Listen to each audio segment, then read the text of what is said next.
और आज थोड़ा सा नेटवर्क में एक प्रॉब्लम है। मैं सुबह एक कोर्स करता हूं तो उसकी वजह से बहुत ज्यादा प्रॉब्लम आ रही है, तो मैं अपना वीडियो ऑफ रखूंगा सो दैट हम अच्छे से कम्युनिकेट कर सके, मेरी बातें आवाज बीच में ना कटे। तो इसके लिए मैं आज वीडियो ऑफ रखूंगा। तो मैं बहुत बहुत दिल से धन्यवाद देना चाहता हूँ आपके इस शानदार वेलकम का। और इस शानदार वेलकम की वजह से मेरे अंदर इतनी एनर्जी आती है दैट मैं वो डिलीवर कर पाता हूँ जो मैंने सोचा भी नहीं था। तो once again thank you so much आप सभी लोगों के लिए। और समय को बचाते हुए मैं सीधा रिक्वेस्ट करूंगा खालिद जी से कि वो पीपीटी के ऊपर आएंगे, क्योंकि आज हम लोग बहुत ही महत्वपूर्ण टॉपिक के ऊपर बात करने वाले हैं। आज अब तक हमने बात करी है, सबसे पहले हमने बात की नेटवर्क मार्केटिंग का फ्यूचर पोटेंशियल। दूसरी बात हम लोगों ने की वेस्टीज का फ्यूचर पोटेंशियल। और तीसरी जो हमने बात की, जो हमने 3 दिन लगातार बात की, वो बात की फ्यूचर पोटेंशियल ऑफ यू। आपके अंदर वो क्या ताकत है, वो क्या संभावनाएं हैं, आप क्या कर सकते हैं। अब डायरेक्टली हम बात करते हैं नेटवर्क मार्केटिंग में सफल होने के लिए हमें क्या क्या करना है और कैसे कैसे करना है। ये जो भी मैं आप लोगों के साथ आज शेयर करूंगा, इसका क्रेडिट मैं देना चाहता हूं अपने सभी गुरुजनों को, जितने भी मेरे अपलाइंस हैं, जिन्होंने समय समय पे मुझे सिखाया। इसका क्रेडिट मैं देना चाहता हूं उन सभी बुक्स को, उन सभी किताबों को जिनसे मैंने कुछ भी सीखा और वो सारी लर्निंग्स। और इसका क्रेडिट साथ ही साथ मैं देना चाहता हूं उन सभी अदर कंपनी के लीडर्स जिनके जरिए मैंने ये सब कुछ सीखा। इसका क्रेडिट मैं उन लोगों को भी देना चाहूंगा। और साथ ही साथ ये क्रेडिट मैं देना चाहूंगा गॉड को और पेरेंट्स को। तो वो जो भी एजुकेशन है, जो भी मैंने आज तक सीखा है, वो मैं आज आप लोगों के साथ शेयर करने वाला हूं। बहुत ध्यान से देखिएगा। और दोस्तों एक बात बताना चाहूंगा कि नेटवर्क बनाना एक कमाल की चीज है, और जिन लोगों को इस रहस्य का पता लग जाता है दोस्तों, वो अपनी जिंदगी में बहुत बड़ी खुशियां हासिल कर सकते हैं। और इसे बनाते समय हमें कुछ चीजों का ध्यान रखना है। अगर नींव आपने सही रखी तो बिल्डिंग कितनी भी ऊंची बन सकती है। इसका जीता जागता उदाहरण है हमारे सिद्धार्थ सर। उन्होंने नेटवर्क को इस तरीके से बिल्ड किया। इसका जीता जागता उदाहरण है हमारे बाली सर। उन्होंने नेटवर्क को इस तरीके से बिल्ड किया। जी हाँ दोस्तों, बाली सर और सिद्धार्थ जी दोनों लोगों ने नेटवर्क बिल्ड किया है। उन्होंने 1-to-1 प्लान दिखाए हैं। तो कुछ चीजें ऐसी होती हैं जिनका हमें ध्यान रखना है, और कुछ चीजें ऐसी होती हैं जिन्हें हमें अवॉइड करना है। कुछ गलतियां हमसे होती हैं जो हमें बिल्कुल नहीं करनी है। आपने अक्सर देखा होगा एक मकान बनाने वाले मिस्त्री को, जब भी वो ईंट के ऊपर ईंट रख के चिनाई करते हैं, तो आपने देखा होगा एक धागे के अंदर एक लट्टू लटका होता है, उससे वो दीवार की बैलेंसिंग चेक करते हैं। दोस्तों अगर वो ऐसा नहीं करेंगे तो दीवार टेढ़ी होने की संभावनाएं हो जाती हैं, और टेढ़ी दीवार कब गिर जाएगी किसी को नहीं पता। तो नेटवर्क बिल्डिंग एक बड़ी मजेदार चीज है जिसमें कुछ चीजों का ध्यान रख के हम इसे बड़ा शानदार बना सकते हैं। हमसे ही कुछ गलतियां ऐसी होती हैं जिसकी वजह से हमें फेलियर देखने को मिलता है। तो हम आज बहुत डिटेल में डिस्कस करेंगे उन सभी चीजों को। और ये सारी चीजें मैं डिस्कस करूं उससे पहले नेटवर्क की पावर क्या है उसे देखने के लिए हम एक वीडियो देखेंगे। खालिद जी, आई वुड रिक्वेस्ट, हम वीडियो प्ले करेंगे जिसे हम बोलते हैं पावर ऑफ कंपाउंडिंग। चक्रवृद्धि, जो ब्याज के नाम से आप जानते होंगे, कंपाउंडिंग बोलते हैं चक्रवृद्धि। उसकी ताकत क्या है, अगर हमने सही ढंग से नेटवर्क बना दिया तो हम क्या कर सकते हैं। एक कवि हुआ करता जरिए था। आपको देखने को उसकी माली हालत इतनी खराब हुई कि घर में खाने के लाले पड़ गए। इसी कारण उसने महल में जाकर राजा से मदद मांगने का फैसला किया।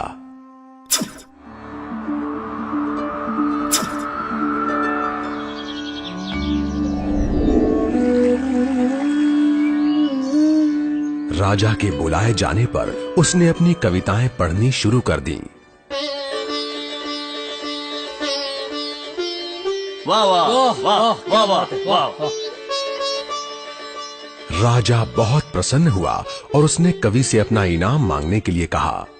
कवि ने मोहरों से सजे शतरंज की ओर इशारा करते हुए कहा, महाराज, अगर आप पहले खाने में चावल का एक दाना रखें और हर खाने के लिए उसे दुगना करते जाएं, तो मैं समझूंगा मुझे मेरा इनाम मिल गया। बस इतना ही? राजा ने पूछा। सिर्फ चावल का एक दाना और सोना नहीं? जी हाँ महाराज। तो फिर ऐसा ही हो। दरबारियों ने चावल के दाने रखने शुरू कर दिए। पहले खाने में 1, दूसरे में 2, तीसरे में 4, चौथे में 8। इस तरह वो रखते गए। जब 10वें खाने में चावल रखने की बारी आई तो उन्हें चावल के 512 दाने रखने पड़े। 20वें खाने तक संख्या बढ़कर 5,24,288 हो गई।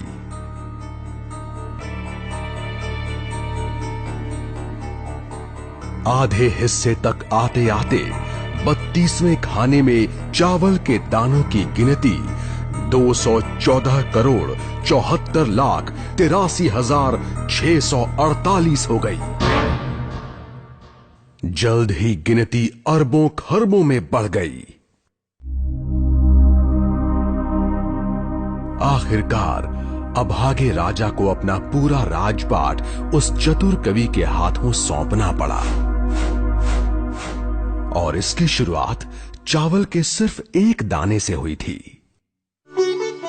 कहानी की सीख, चक्रवृद्धि की तो हम लोगों ने देखा कि अगर नेटवर्क को सही ढंग से निर्माण किया जाए, स्पॉन्सरिंग सही ढंग से की जाए, तो हम कितना बड़ा नेटवर्क बना सकते हैं। और इसको हम देख सकते हैं सिद्धार्थ जी के नेटवर्क और उनकी इनकम से, और बाली सर के नेटवर्क और उनकी इनकम से, राइट। तो आई होप हम सभी लोग रेडी हैं, और अगर रेडी हैं तो एक बार हम लोग हाथ खड़ा करेंगे और चैट बॉक्स में हम लोग यस लिखेंगे फटाफट से, तेजी से।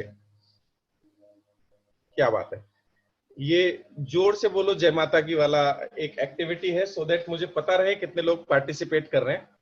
परफेक्ट, बहुत बढ़िया, शानदार, आप सभी लोग बहुत अटेंटिव होकर के सुन रहे हैं। Thank you so much. इससे पहले मैं आगे बढ़ूं, थैंक यू। इससे पहले हम आगे बढ़े, मैं कुछ चीजें आप लोगों के साथ डिस्कस करना चाहूंगा। देखिए, हम जूम के ऊपर इंटरेक्शन कर रहे हैं, जूम के ऊपर पार्टिसिपेट करने के कुछ नियम हैं। बाकी सारे नियम तो हम डिस्कस कर लेते हैं, लेकिन कई बार ऐसी घटनाएं हमारे साथ हो जाती हैं जूम को इस्तेमाल करते समय। अगर आप इस मीटिंग को अटेंड कर रहे हैं या कहीं बैठे हुए हैं तो ही अपना कैमरा ऑन करके रखें। अदरवाइज अगर कहीं भी आप मूव कर रहे हैं या कोई भी एक्टिविटी कर रहे हैं तो आप अपना कैमरा अच्छे से चेक कर लें कि वो बंद हो गया है। कई बार बड़ी ऑड सिचुएशन हमारे बीच में आ जाती हैं, कुछ लोग कैमरा ऑफ करना भूल जाते हैं और कुछ गड़बड़ हमसे हो जाया करती है। तो मैं बार बार रिपीट कर रहा हूं, कृपया करके आप अगर कहीं भी मूव करते हैं या कुछ और करना चाहते हैं मीटिंग अटेंड करने के अलावा, तो प्लीज मेक श्योर कि आपका कैमरा ऑफ हो जाए। और दूसरी चीज मैं आप लोगों से रिक्वेस्ट करना चाहूंगा, दोस्तों, ये जो मीटिंग हो रही है ये आपका और हम लोगों का सभी लोगों का एक पार्टिसिपेशन है। हम लोग मिलकर के इस मीटिंग को इसलिए अटेंड नहीं कर रहे हैं कि हमें कुछ सीखना है। ये मीटिंग हम इसलिए अटेंड कर रहे हैं क्योंकि हमें बहुत सारे लोगों की लाइफ में वैल्यू ऐड करनी है। तो कृपया करके इस मीटिंग को अपनी तरफ खींचने की कोशिश करें, इस मीटिंग में फुल्ली पार्टिसिपेट करें और इग्नोर करें उन सभी चीजों को जो टेक्निकल एरर होती हैं। हम सभी लोग कोशिश करते हैं कि कोई टेक्निकल एरर ना आए। इंटरनेट से संबंधित कई बार कुछ दिक्कतें होती हैं, तो उनके ऊपर हमें फोकस नहीं करना है। और जो जितने भी ऑर्गेनाइजर्स हैं वो पूरी कोशिश करते हैं कि हम इन चीजों को ठीक रखें, लेकिन अगर कोई गलती हो जाती है तो प्लीज इग्नोर करें और मीटिंग में पार्टिसिपेट करें और मीटिंग को अपनी तरफ खींचने की कोशिश करें। और मैं वंस अगेन रिपीट करना चाहूंगा, कैमरे का बहुत खास ध्यान रखें, कैमरे और माइक्रोफोन का। अगर आप मीटिंग अटेंड कर रहे हैं तो ऑन रहना चाहिए, अदरवाइज कैमरा बहुत ध्यान से हमें चेक करना है कि वो ऑफ हो गया हो। कुछ घटनाएं हमारे बीच में ऐसी हुई हैं जिनकी वजह से मैं बार बार आपको इस बारे में बोल रहा हूं, तो हमें बहुत ध्यान से इन चीजों का ध्यान रखना है। चलिए आगे बढ़ते हैं। देखिए दोस्तों, नेटवर्क बिल्डिंग एक प्रोसेस है 5 साल का। ये आपके सामने जो प्रेजेंटेशन स्लाइड आई है इसे हम ध्यान से देखेंगे। इसमें लेफ्ट हैंड साइड पे ऊपर सबसे ऊपर लिखा हुआ है बिल्डिंग नेटवर्क, बीच में इसके साइड में लिखा हुआ है इंक्रीजिंग प्रोडक्टिविटी ऑफ नेटवर्क और थर्ड कॉलम में लिखा हुआ है लर्निंग। दोस्तों, ये प्रोसेस हमें 5 साल फॉलो करना होता है। और अगर हम एक बड़ी पिक्चर को देखने की कोशिश करें, ब्रॉड व्यू देखने की कोशिश करें, तो नेटवर्क मार्केटिंग में हम लोगों को करना क्या होता है, पहला फेज हमें करना होता है एक नेटवर्क का निर्माण। दूसरे फेज में हमें करना क्या होता है कि हम नेटवर्क की प्रोडक्टिविटी को इंक्रीज करते हैं। और तीसरा जो फेज होता है उसमें हम लर्निंग के ऊपर ध्यान देते हैं, और लर्निंग में क्या क्या पार्ट आते हैं वो मैं आप लोगों से डिस्कस करूंगा। तो सबसे पहले हम बात करते हैं कि बिल्डिंग अ नेटवर्क। नेटवर्क बनाने के लिए हमें क्या करना है। दोस्तों, बाली सर ने एक बहुत अच्छा वीडियो हम लोगों के लिए बनाया है जिसमें उन्होंने बताया है 7 बेसिक्स के बारे में। ये वही 7 बेसिक्स हैं जिनके जरिए नेटवर्क का निर्माण किया जाता है। और 7 मिस्टेक्स, ये वही 7 मिस्टेक्स हैं जो जाने और अनजाने में, जैसा मैंने लास्ट में बताया था कि हम लोग प्रोग्राम्ड मशीन्स हैं, हम लोग बचपन से कुछ सीखते आए हुए हैं। उस प्रोग्रामिंग की वजह से हमसे कुछ गलतियां होती हैं और मजे की बात, हमें उन गलतियों के बारे में पता नहीं हो रहा होता। तो इस चैप्टर को करने के लिए मुझे आपकी परमिशन चाहिए होगी, क्योंकि इसमें कुछ ऐसी बातें होंगी जो शायद आपको बुरी लग सकती हैं। जी हाँ दोस्तों, वो शायद आपको बुरी लग सकती हैं, लेकिन उन बातों को बताने का उद्देश्य सिर्फ इतना सा है कि भूल के भी आपसे वो मिस्टेक्स ना हो, क्योंकि वो मिस्टेक्स अगर होंगी तो आपके नेटवर्क में गड़बड़ आएगी ही आएगी। आप अगर देखें तो जितने भी सक्सेसफुल लोग हैं उन्होंने 7 बेसिक्स का ध्यान रखते हुए नेटवर्क बनाने पे जितना ध्यान दिया है उतना ही ध्यान दिया है कि उनसे और उनके नेटवर्क में ये 7 गलतियां ना हो। तो जितना जरूरी ये 7 बेसिक्स हैं उससे कहीं ज्यादा जरूरी होती हैं 7 मिस्टेक्स। दोस्तों, नेटवर्क बनाने के बाद हमने एक नेटवर्क क्रिएट कर दिया, अब दूसरा काम होता है प्रोडक्टिविटी इंक्रीज करना नेटवर्क की। तो नेटवर्क की प्रोडक्टिविटी इंक्रीज करने के लिए हमें पावर ऑफ डुप्लीकेशन के ऊपर काम करना होता है, और साथ ही साथ ये दोनों काम करते समय हम कुछ चीजों के ऊपर काम करते हैं। अगले 5 साल हम सीखने के ऊपर ध्यान देते हैं। तो बिल्कुल बेसिक से बात करें तो 7 बेसिक्स और 7 मिस्टेक्स हमने समझा। दूसरा काम है उस नेटवर्क की प्रोडक्टिविटी इंक्रीज करना। दोस्तों, प्रोडक्टिविटी से रिलेटेड एक छोटी सी स्टोरी मैं आप लोगों के साथ शेयर करना चाहूंगा। आप में से कुछ लोग हरियाणा रोडवेज के बारे में जानते होंगे, बहुत सारे लोग उन बसेस में बैठे भी होंगे। हरियाणा रोडवेज की जो बसेस होती है वो बहुत पॉपुलर है हाई स्पीड पे चलने के लिए। हम चूंकि दिल्ली एनसीआर में रहते हैं तो हमारा कई बार बैठना हुआ है हरियाणा रोडवेज में। और जो लोग हिंदुस्तान के दूसरे कोने से हैं, तो मैं आपको बता दूं, अगर सबसे ज्यादा तेज बसेस कहीं चलती हैं तो वो हरियाणा रोडवेज की बसेस चलती हैं। अगर आपको कहीं जल्दी से किसी डेस्टिनेशन पे पहुंचना है तो हरियाणा रोडवेज बस में अगर आप बैठ गए तो अगर कहीं पे आप 4 घंटे में पहुंचने वाले हैं तो वो आपको 2 या 2.5 घंटे में पहुंचा सकते हैं। तो ये क्रेडिट देता हूं मैं हरियाणा वासियों के लिए। अगर हमारे बीच में कोई हरियाणा के लोग बैठे हो तो ये आपके लिए क्रेडिट है। और प्लीज कोई माइंड नहीं करेगा, वंस अगेन इस स्टोरी का उद्देश्य सिर्फ प्रोडक्टिविटी के बारे में बताने से है। दोस्तों, एक बार क्या हुआ, एक मेरी तरफ पंडित जी थे, बहुत पूजा और कथा किया करते थे। और देखिए, एक बात तय है, जो आया है उसे ऊपर जाना है। तो पंडित जी आए, पूरी जिंदगी उन्होंने बहुत पूजा की, पाठ की, कर्मकांड किए, और अंत में वो स्वर्ग, उनको मृत्यु मिली और वो पहुंचे ऊपर जहां स्वर्ग और नरक का डिस्ट्रीब्यूशन होता है। तो जब वो लाइन में खड़े हुए थे, वो राम नाम भज रहे थे और बहुत सारी चीज कर रहे थे, तो उनके 3 आगे एक हरियाणा रोडवेज के ड्राइवर साहब खड़े हुए थे, और उन्होंने जीन्स की लाल रंग की पैंट पहनी हुई थी, नीले रंग की टी शर्ट पहनी हुई थी, काले रंग का चश्मा लगाया हुआ था, और वॉकमैन पे वो गाने सुन रहे थे और डांस कर रहे थे हल्का हल्का सा। तो पहले नंबर आया हरियाणा रोडवेज के जो ड्राइवर थे उनका, और उनको देख करके जो वहां का डिपार्टमेंट होता है उन्होंने उनके बारे में चेक किया और आदेश दिया कि जो सबसे बढ़िया कमरा है स्वर्ग में वो इनको दिया जाए। Very good. अब वो अंदर चले गए। अब पंडित जी का नंबर आया, जिन्होंने पूरी जिंदगी पूजा पाठ किया, कर्मकांड किए। अब उनका जब नंबर आया तो उनका कर्मों का लेखा जोखा चेक किया गया, तो ये पाया गया भाई तुमने चलो ठीक ठाक काम किया है, एक काम करो, इनको ना स्वर्ग में वो कोने वाला कमरा दे दो जिसका दरवाजा टूटा हुआ है और जो सीलन जहां पे आती है और जिसकी लाइट आती जाती रहती है। अब ऐसा सुनने के बाद पंडित जी थोड़ा सा नाराज हो गए। उन्होंने बोला ये क्या तरीका हुआ, एक ऐसे इंसान को जो अजीब से कपड़े पहना हुआ है, डांस कर रहा है और गाने सुन रहा है, उसको तुमने सबसे अच्छा कमरा दे दिया, और मैंने जिंदगी भर पूजा पाठ किया, मुझे ऐसा कमरा। तो जो वहां के अधिकारी गण थे उन्होंने बोला देखो साहब, हमें नहीं पता आपने क्या किया, हम तो प्रोडक्टिविटी चेक करते हैं।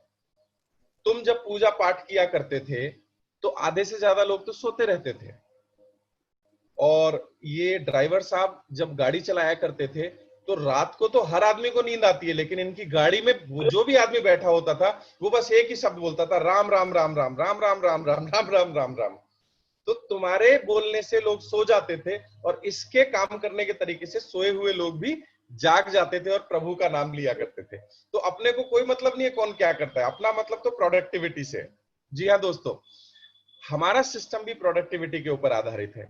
आपने कितने लोगों को प्लान दिखाया, कितनी मीटिंग करी, क्या किया, ये कोई मायने नहीं रखता। 30 तारीख और 1 तारीख को जितने पीवी कंप्यूटर में लॉक हो गए और जिस स्ट्रक्चर से लॉक हो गए, 10 तारीख को आपके अकाउंट में खनखनाहट उसी हिसाब से होने वाली है। राइट? आपके अकाउंट में जो प्यारी सी साउंड आती है, जो मैसेज आता है, your account has been credited by dash dash dash rupees, ये अच्छा सा मैसेज तब आएगा जब हम प्रोडक्टिविटी के ऊपर काम करेंगे। तो दोस्तों, ये जो चैनल है इसमें हम समझेंगे प्रोडक्टिविटी कैसे इंक्रीज की जाती है। इन सभी चीजों को मैं आपसे बहुत डिटेल में एक एक करके डिस्कस करने वाला हूं। राइट? और तीसरा जो सबसे महत्वपूर्ण चीज है वो है लर्निंग। सिद्धार्थ जी एक बात बोलते हैं, पहले 1 साल हमें करना होता है इस बिजनेस को सीखने के लिए, दूसरे साल हमें करना होता है इस बिजनेस को सिखाने के लिए, और तीसरे साल से आगे हमें इस बिजनेस को करना होता है बहुत सारे पैसे कमाने के लिए। दोस्तों, लीडरशिप, हमें अपने अंदर लीडरशिप बिल्ड करनी होती है। हमें जो सीखना होता है वो किस लिए सीखना होता है? लीडरशिप के लिए। दोस्तों, इस बिजनेस में इन्वॉल्वमेंट होती है लोगों की। हम लोगों के साथ इस बिजनेस को करते हैं, और जहां भी हम लोगों के साथ बिजनेस करते हैं तो वहां पे एक बहुत बड़ा फैक्टर रोल प्ले करता है जिसका नाम होता है रिलेशनशिप। दोस्तों, एक बहुत ही महत्वपूर्ण चीज होती है अपलाइन एंड डाउनलाइन रिलेशनशिप। हम सभी या तो अपलाइन है या डाउनलाइन है। अगर किसी भी व्यक्ति ने एक आदमी को भी स्पॉन्सर कर दिया तो वो अपलाइन बन जाता है। तो हम सभी अपलाइन होने के साथ साथ डाउनलाइन भी हैं, और ये अपलाइन डाउनलाइन रिलेशन बहुत ही ज्यादा मैटर करता है। दोस्तों, एक छोटी सी स्टोरी से हम इस बात को समझेंगे। एक बार क्या हुआ, एक परिवार के अंदर एक बुजुर्ग थे जो लगभग 100 साल से ऊपर के हो चुके थे। 100 साल के व्यक्ति के साथ बहुत सारी प्रॉब्लम्स एसोसिएटेड हो जाती हैं। उनकी जब एज इतनी ज्यादा हो जाती है तो उनका मेमोरी, उनकी याददाश्त डिटोरिएट हो जाती है, तरह तरह की बीमारियां हो जाती हैं। और बहुत सारे लोगों को लगता है, जबकि बहुत गलत सोच है, बहुत सारे लोगों को लगता है कि अब ये बूढ़े हो गए हैं, अब इनकी हमारे परिवार को कोई जरूरत नहीं है।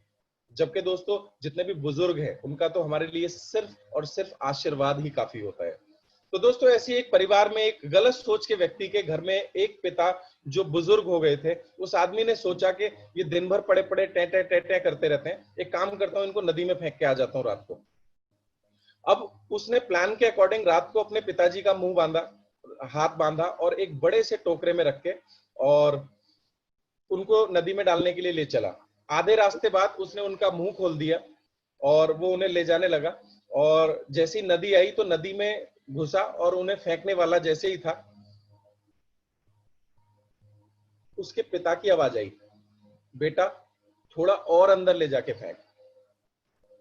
अब लड़का थोड़ा सा चौंक गया, वो थोड़ा और अंदर गया, तो जैसे ही वो फेंकने वाला था, पिता ने बोला, बेटा थोड़ा और अंदर जाके फेंक, यहां तो मैंने अपने पिताजी को फेंका था, और तू जितना अंदर जाके फेंकेगा उतने ज्यादा चांसेस हो जाएंगे मेरे मरने के, और जितना ज्यादा अंदर फेंकेगा उससे ज्यादा तेरी औलाद तुझे जाकर नदी में फेंकेगी, क्योंकि ये पीढ़ियों सदियों से चली आई परंपरा है। तो दोस्तों, आज हम जो भी एक्शन करते हैं अपने अपलाइन या डाउनलाइन के साथ, उसका रिएक्शन आने वाले समय में हमें देखना ही होगा। राइट? तो बहुत महत्वपूर्ण चीज है अपलाइन एंड डाउनलाइन रिलेशन, और ये सारी चीजें मैं आपसे एक एक करके डिस्कस करूंगा। अभी मैं आपको सिर्फ एक रूपरेखा के साथ शेयर कर रहा हूं। तीसरी चीज होती है थर्ड पार्टी। दोस्तों, इस बिजनेस में थर्ड पार्टी बहुत बड़ा रोल प्ले करती है। थर्ड पार्टी मतलब कुछ ऐसे काम होते हैं जिन्हें आप खुद नहीं कर सकते, उन्हें कोई और ही करता है, और एडिफिकेशन उनमें से एक बहुत बड़ी बात है। तो थर्ड पार्टी का इस्तेमाल हमें बहुत सोच समझ के इस बिजनेस में करना है। कई बार आपको जरूरत पड़ेगी थर्ड पार्टी की। दोस्तों, हर व्यक्ति को थर्ड पार्टी की जरूरत पड़ती है, लेकिन थर्ड पार्टी को कहां और कैसे इस्तेमाल करना है और कितना इस्तेमाल करना है, यह जानना बेहद जरूरी है। इससे भी रिलेटेड मैं आपको एक छोटी सी स्टोरी सुनाऊंगा। बेसिकली बहुत सारे लोगों के लिए शायद ये थर्ड पार्टी नया शब्द हो सकता है। थर्ड पार्टी को समझने के लिए एक कहानी से हम समझते हैं। एक बार क्या हुआ, मुल्ला नसरुद्दीन और उनकी वाइफ, मुल्ला नसरुद्दीन को आप सभी लोग जानते होंगे, बहुत अच्छे शायर रहे हैं। तो मुल्ला नसरुद्दीन और उनकी वाइफ एक बार शॉपिंग मॉल में गए, और शॉपिंग मॉल में जाने के बाद वो लिफ्ट से ऊपर जा रहे थे। तो अचानक क्या हुआ कि इन दोनों के अलावा लिफ्ट में एक बहुत खूबसूरत महिला भी थी। अब अनायास ही मुल्ला नसरुद्दीन की निगाह एक टक उस सुंदर महिला को देखने लगी, और ये बात उनकी पत्नी को पसंद नहीं आई। जी हाँ दोस्तों, शायद आएगी भी नहीं किसी को।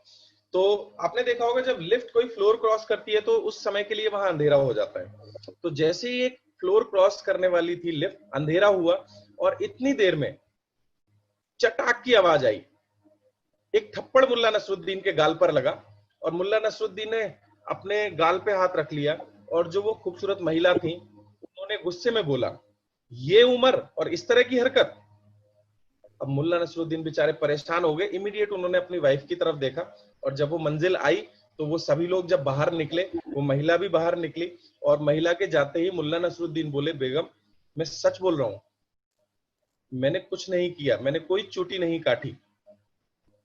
तो उनकी वाइफ ने बोला कि मुझे पता है तुमने चूटी नहीं काटी। तो मुल्ला नसरुद्दीन बोले, फिर चूटी किसने काटी? तो उनकी वाइफ बोली, चूटी तो मैंने काटी थी। एक्चुअली थप्पड़ मुल्ला नसरुद्दीन को इसलिए पड़ा था क्योंकि अंधेरे में किसी ने उस महिला को चूटी काटी। तो मुल्ला नसरुद्दीन ने बोला, बेगम आप ही मार लेती थप्पड़, उस महिला से क्यों मरवाया? तो उनकी वाइफ बोली बड़े प्यार से, थर्ड पार्टी, मुझे बर्दाश्त नहीं हो रहा था कि तुम उसे इस तरह से घूर के देखो, और थप्पड़ में मार नहीं सकती थी, तो थप्पड़ मारने के लिए मैंने उस महिला को चूटी काटी, और उस महिला ने तुम्हें थप्पड़ मार दिया। तो जो काम आप नहीं कर सकते वो आप किसी और से करवा सकते हैं इफेक्टिवली। बट हमें बहुत ध्यान रखना है कि थर्ड पार्टी का इस्तेमाल हम किस तरीके से करें, क्योंकि कई बार ये बहुत ज्यादा बाउंस बैक भी कर जाता है, राइट। तो तीसरी चीज होती है एजुकेशन सिस्टम। दोस्तों, जो नेटवर्क हम बनाते हैं, उस नेटवर्क के अंदर जो टर्नओवर होता है, एक चीज है जो जरूरी होती है उस नेटवर्क के अंदर, उसे हम बोलते हैं संस्कार या वैल्यूज। और दोस्तों, वो संस्कार और वैल्यूज आते हैं एजुकेशन सिस्टम की वजह से। जी हाँ दोस्तों, हमारे अपलाइन समय समय पर इस तरह के प्रोग्राम्स करते हैं जिनके जरिए हमारे नेटवर्क में संस्कार डेवलप होते हैं, वैल्यूज डेवलप होती हैं। और जो भी हमारी कैपेबल अपलाइन है, चाहे वो सिद्धार्थ जी हो, चाहे वो विवेक सक्सेना जी हो, और शिवराज जी एक बहुत अच्छा प्रोग्राम करते हैं जिसका नाम है सोच। दोस्तों, नेटवर्क बनाना और नेटवर्क से पैसे कमाना एक अलग चीज है, लेकिन अगर नेटवर्क के अंदर संस्कार आ जाए, वैल्यूज आ जाए, तो मजा आ जाता है। आपने देखा होगा अक्सर एक परिवार के अंदर पैसा तो होता है लेकिन संस्कार नहीं होते, तो वहां खुशी नहीं होती है। लेकिन दूसरे परिवार के अंदर पैसे के साथ साथ अगर संस्कार अच्छे हों तो उस घर में साक्षात भगवान का वास होता है और वहां खुशियां निवास करती हैं। तो दोस्तों, एजुकेशन सिस्टम का बहुत बड़ा रोल प्ले होता है अपने नेटवर्क के अंदर संस्कार और वैल्यूज को प्रमोट करने का। अगर संस्कार रहेगा तो हम एक दूसरे को खुशी खुशी देखेंगे, उनसे बात करेंगे, हमारी अच्छी रिलेशनशिप्स होंगी। लेकिन अगर संस्कार नहीं होंगे तो शायद हम साथ साथ काम तो करें लेकिन वो खुशियां हमारे बीच में नहीं होंगी। तो ये जो स्लाइड है, आप चाहें तो इसका स्क्रीनशॉट ले सकते हैं। हम एक एक चीज को आगे आने वाले समय में डिस्कस करेंगे, इन चीजों का क्या रोल प्ले होता है। तो ब्रॉडली अगर हम देखें, नेटवर्क बिल्डिंग में काम आते हैं हमारे 7 बेसिक्स और 7 मिस्टेक्स। प्रोडक्टिविटी, जो नेटवर्क की प्रोडक्टिविटी है, जो हमें दिन रात बढ़ानी पड़ती है, जो टर्नओवर हमें बढ़ाना पड़ता है, उसके लिए power of duplication, trainings, books, audios और वीडियोस का काम होता है। और तीसरी चीज ये प्रोसेस है लर्निंग का। और मैं आपको एक बात बता दूं दोस्तों, जो जितना बड़ा लीडर, जिसका जितना बड़ा नेटवर्क, उसके अंदर कहीं ना कहीं उतनी ही ज्यादा लीडरशिप की क्वालिटी होती है। तो हमें इस बिजनेस में अगर बड़ी इनकम चाहिए तो हमें लीडरशिप के ऊपर फोकस करना होगा। और लीडरशिप लेकर के कोई पैदा नहीं होता। क्या आपने कभी सुना है जब कोई बच्चा पैदा होता है तो डॉक्टर ने कभी ये बोला हो, ये लो जी, ये पप्पू पैदा हुआ है, ये एक डांसर है, ये लो जी, ये एक बच्चा पैदा हुआ है, ये एक सिंगर है, ये लो जी, ये एक बच्चा पैदा हुआ है, ये बहुत बड़ा होकर लीडर बनेगा? ऐसा कुछ नहीं होता है। हमारी जो प्रोग्रामिंग्स होती हैं, जो एजुकेशन होती है, उसके बिहाफ पे हम जो भी बनते हैं। तो दोस्तों लीडरशिप बहुत रिक्वायर्ड है इस बिजनेस के अंदर, तो हमें बहुत सारा काम करना होगा लीडरशिप के ऊपर। हम अगली स्लाइड के ऊपर आएंगे, नेक्स्ट स्लाइड। ये फोटो आप देख रहे होंगे। हमें सबसे पहले इस बिजनेस में करना क्या होगा, हमें 6 लोगों को स्पॉन्सर करना है। कितने लोगों को? 6 लोगों को। 6 मैंने क्यों बोला दोस्तों? 6 लोगों को मैंने इसलिए बोला, इसमें बहुत ज्यादा रिक्वायर्ड है आपके एक्टिव और इफेक्टिव अपलाइन से काउंसलिंग। इनिशियली जैसा दीपक सर बोलते हैं, जैसा बाली सर बोलते हैं, सबसे पहले हमें 6 लोगों को स्पॉन्सर करना है, क्योंकि इस कंपनी के जो सभी इनकम्स हैं, जो 7 इनकम है, वो हमें 6 लोगों को अगर हम ब्रॉन्ज डायरेक्टर बनाते हैं तो वो हमें मिल जाती है। और जैसे ही हम इन 6 नेटवर्क को हैंडल करने की क्षमता हासिल कर लेते हैं, तब हम अपने अपलाइन से काउंसिल करके फिर हम अपनी 8, 12, 16 और सो ऑन उतनी लैग ओपन कर सकते हैं। बट सबसे पहला जो हमें कदम उठाना है, वो हमें 6 लोगों को स्पॉन्सर करना है। और स्पॉन्सर करने के लिए वंस अगेन वही 7 बेसिक्स और 7 मिस्टेक्स काम आती हैं, जो मैं आगे डिस्कस करूंगा। बट ग्राउंड रियलिटी क्या है कि हमें कम से कम 6 लोगों को स्पॉन्सर करना है। मैं ऐसा इसलिए बोल रहा हूं दोस्तों, मैंने अक्सर लोगों को देखा है शुरुआत में जब लोग बात करते हैं कि सर हमें क्या करना है, इनिशियल लेवल पे हमें क्या करना है, तो हमें प्रोडक्ट बेचने हैं या हमें लोगों को जोड़ना है, हमें एक्चुअली करना क्या है। तो दोस्तों सबसे पहले हमें 6 लोगों को स्पॉन्सर, यानी आप ऐसे समझिए हमें 6 फैक्ट्री ओपन कर देनी है। और आप देख रहे होंगे हर इंडिविजुअल के नीचे कुछ लोग हैं, और उसके बाद हमें यही चीज मदद करनी है इन लोगों के साथ कि इनके भी 6 और उससे ज्यादा लोग स्पॉन्सर हो सकें। ये हमारे नेटवर्क बिजनेस का सबसे बेसिक और पहला कदम है। आगे बढ़ते हैं दोस्तों, नेक्स्ट स्लाइड के ऊपर आएंगे।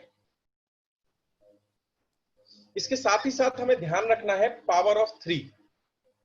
दोस्तों ये पावर ऑफ 3, सबसे पहले तो हमें 3 पावर्स का इस्तेमाल करना है, power of unity, power of submission और पावर ऑफ स्पोकन वर्ड्स। दोस्तों पावर ऑफ यूनिटी से मेरा मतलब है कि ये एक टीम गेम है। हमें टीम के साथ कंधे से कंधा मिला करके चलना है, हमें टीम की तरह प्ले करना है। इंडिविजुअलिटी पे कभी भी नेटवर्क मार्केटिंग के अंदर काम नहीं करना। मैंने अक्सर इस बिजनेस में लोगों को इंडिविजुअलिटी के ऊपर काम करते हुए देखा है, वो अपने आप को प्रमोट करने में लग जाते हैं या अकेले सारा कुछ करना शुरू कर देते हैं। दोस्तों याद रखना, हम इस बिजनेस को सीखते हुए करने वाले हैं और हमें सिखाना भी है साथ ही साथ। तो हमें पावर ऑफ यूनिटी के ऊपर ध्यान देना है, इंडिविजुअलिटी के ऊपर से दिमाग हटा लेना है। साथ ही साथ पावर ऑफ सबमिशन।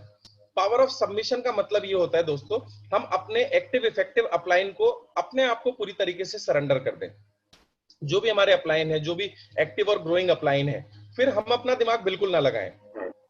एक बार क्या हुआ, एक आदमी पहाड़ पे था, उसका पैर फिसला और अचानक वो एक खाई में गिरने वाला था और उसके हाथ एक पेड़ की जो जड़ थी वो हाथ लग गई, जिसको पकड़ के वो लटक रहा था और नीचे बहुत गहरी खाई थी। अगर वो उस टहनी को छोड़ देता तो उसकी मृत्यु हो जाती। दोस्त उस आदमी ने चिल्लाना शुरू कर दिया, कोई है जो मेरी जान बचा सकता है, कोई है जो मेरी जान बचा सकता है। तो थोड़ी देर चिल्लाने के बाद एक आवाज आई, जैसे आकाशवाणी होती है उस तरीके से एक आवाज आई। उस आवाज ने बोला कि मैं भगवान हूं या मैं खुदा हूं या मैं जो भी हूं, मैं तुम्हें बचाने के लिए आया हूं, तुम इस पेड़ की जड़ को छोड़ दो। मैं रिपीट करता हूं, उस आवाज ने बोला कि मैं तुम्हें बचाने के लिए आया हूं, तुम इस जड़ को, पेड़ की जड़ को छोड़ दो। दोस्तों उस आदमी ने दोबारा से चिल्लाया, कोई और है जो मुझे बचा सकता है, कोई और है जो मुझे बचा सकता है। दोस्तों इस घटना का मतलब ये है कि उसने मदद के लिए चिल्लाया, लेकिन उस आवाज के ऊपर उसको भरोसा नहीं था। और जब आप उस आवाज के ऊपर भरोसा नहीं कर सकते तो फिर आप अपने हिसाब से सारी कहानी चलाते हैं और आपकी सफलता और आपकी फेलियर फिर आपका रिस्क बन जाती है।